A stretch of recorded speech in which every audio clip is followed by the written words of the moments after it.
जब भी अच्छा खाना और सेहत की बात आती है तो आपने अक्सर सुना होगा डाइटिशियन से भी, दादी नानी से भी, कि खाना खा तो रहे हो लेकिन खाने में प्रोटीन का होना बहुत ज़रूरी है।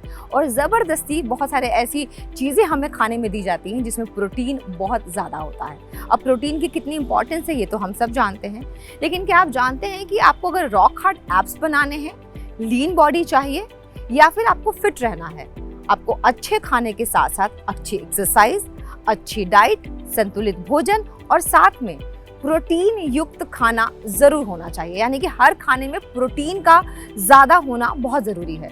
अब यहाँ पे बात ये भी आती है कि प्रोटीन होना तो चाहिए, लेकिन प्रोटीन किस तरीके का होना चाहिए, क्योंकि प्रोटीन भी दो तरीके के होते हैं, एक गुड प्रोटीन और एक बैड प्रोटीन। चलिए इन बातों से थोड़ा रूबरू हो जाते हैं। अब प्रोटीन का हमारे खाने में, हमारे डाइट में शामिल होना क्यों ज़रूरी है? Hormones, enzymes, bones, muscles, cartilage, skin, hair, blood, मतलब बॉडी के जिस पार्ट का भी नाम लो, हर पार्ट के लिए प्रोटीन का अच्छा होना बहुत ज़रूरी है। हम खाना खाते तो हैं प्रोटीन भरा, लेकिन क्या वो प्रोटीन हमारी बॉडी को ठीक तरीके से लग रहा है? यानी कि हम क्या गुड प्रोटीन खा रहे हैं या फिर हम प्रोटीन के नाम पे कुछ भी खा रहे हैं? इस बात का ध्यान रखना बहुत ज़रूरी है। प्रोटीन के बारे में एक और बहुत इंपॉर्टेंट बात जान लेनी हमें बहुत ज़रूरी है कि प्रोटीन हमारी बॉडी स्टोर करके नहीं रख पाता है, इसलिए हमें रोज़ाना प्रोटीन कंज्यूम करने की ज़रूरत पड़ती है। इसीलिए आपने अक्सर देखा होगा कि डाइटिशियन वो मापदंड बना के देते हैं कि आपको इतने ग्राम प्रोटीन लेना है। मतलब बॉडी जिस तरीके की होती है, जो अगर बहुत ज़्यादा वर्कआउट करते हैं, बहुत ज़्यादा एक्सरसाइज करते हैं, बहुत ज़्यादा मेहनत मशक्क़त का काम करते हैं, उनको प्रोटीन की ज़्यादा ज़रूरत होती है। इसीलिए प्रोटीन की जो मात्रा है ना, वो शरीर में बिल्कुल परफेक्ट होनी चाहिए।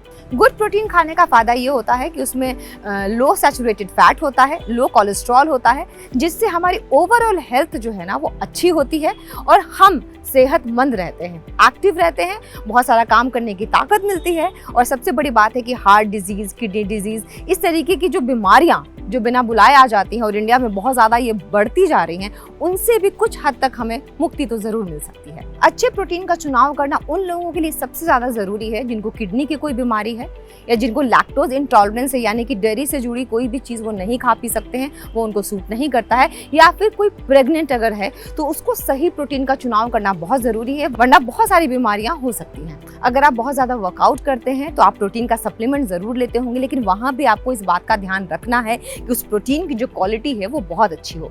अगर हम नेचुरल रिसोर्सेज की बात करें तो एग्स, दूध, पनीर, होल ग्रेन, सब्जियां, फ्रूट्स, ये हमें बहुत सारा प्रोटीन देती हैं और इन्हें हमें अपने खाने में ज़रूर शामिल करना चाहिए। स्प्राउट्स, दाल, राजमा, ये तो इंडिया में इतने फेमस फूड हैं कि हम ज़रूर खाते हैं, लेकिन इनको हेल्दी तरीके से अपने खाने में ज़रूर शामिल करें, संतुलित भोजन करें जिससे हमें गुड प्रोटीन ज़रूर मिल सके रोज़ाना अपने रोज़ाना के खाने से। अपने खाने में नट्स और पनीर को भी ज़रूर शामिल करें, दही को शामिल करें, ये गुड प्रोटीन है और इनका रोज़ाना अपने डाइट में शामिल करना बहुत जरूरी है।